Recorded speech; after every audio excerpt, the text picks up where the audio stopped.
गावाकडचं प्रेम पार्ट 1. गावाच्या टोकाला असलेल्या कच्च्या रस्त्यावर सकाळी धूळ उडवत बैलगाडी जात असे.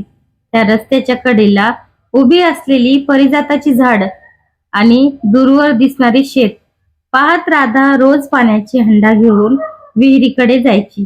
तिच्या पावलाचा आवाज ओळखून समोरच्या वावरातून शंकर मान वर करून पाहायचा. काही न बोलता नुसती नजर भिडवायची आणि पुन्हा दोघेही आपापल्या कामात गुंतून जायचे. पण त्या एका नजरेत अख्खं आयुष्य बोलून जायचं. शंकर शेतात राहणारा साधा मुलगा होता. हातावरची माती आणि कपाळावरचा घाम हीच त्याची ओळख. तर राधा आईसोबत घरकाम सांभाळणारी, गाई वासरांची काळजी घेणारी, शांत स्वभावाची मुलगी होती. गावात प्रेम जाहीर करण्याची मुभा नव्हती, म्हणून त्यांचं प्रेम ओसरीवरच्या सावलीत, विहिरीच्या कडेला आणि देवळाच्या घटानादात लपून वाढत होतं. सणासुदीला शंकर बैलांना सजवायचा तेव्हा राधा दुरून पाहत हसून घ्यायची.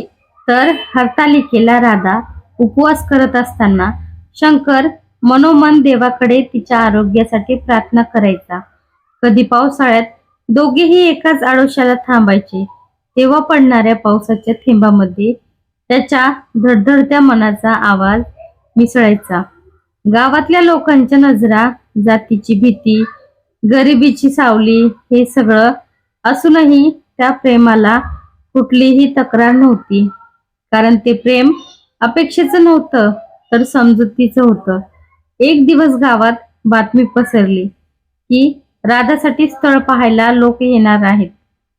ती बातमी शंकरच्या काळजात घर करून बसली. त्या रात्री चुलीसमोर बसून तो बराच वेळ शांत होता. आईने विचारलं तरी तो काहीच बोलला नाही. दुसऱ्या दिवशी राधा विहिरीजवळ आली तेव्हा तिच्या डोळ्यात प्रश्न होते, पण ओठांवर शब्द नव्हते.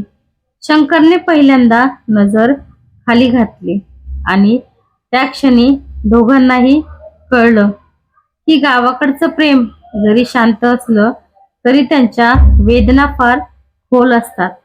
आणि इथेच थांबतो ही कथा, कारण पुढे काय होणार आहे ते काळ ठरवेल.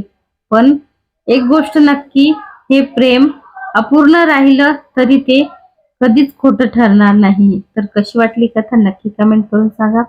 भेटूया परत पुढच्या व्हिडिओमध्ये. आणि व्हिडिओ आवडल्यास लाईक, कमेंट, शेअर करायला विसरू नका. धन्यवाद.